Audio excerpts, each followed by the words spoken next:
রাতের 8টার পরে আসি কাজ থেকে, আইসা যে খানা খামো ওই শক্তিটাও থাকে না, সেখানে আমাদেরকে রান্না করে তারপর খাইতে হয়। আমাদের কোনো ছুটি নাই।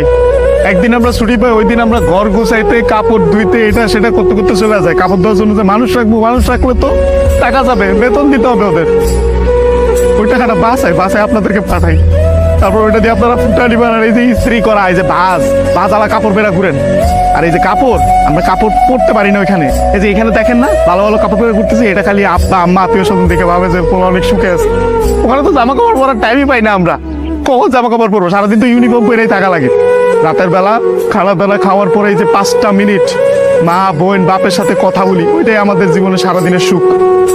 সারাদিন কষ্ট করে ওই যে 5টা মিনিট মায়ের সাথে কথা বলবো, এটার জন্য 16 ঘন্টা 18 ঘন্টা করে আমাদের চাকরি করা হয়।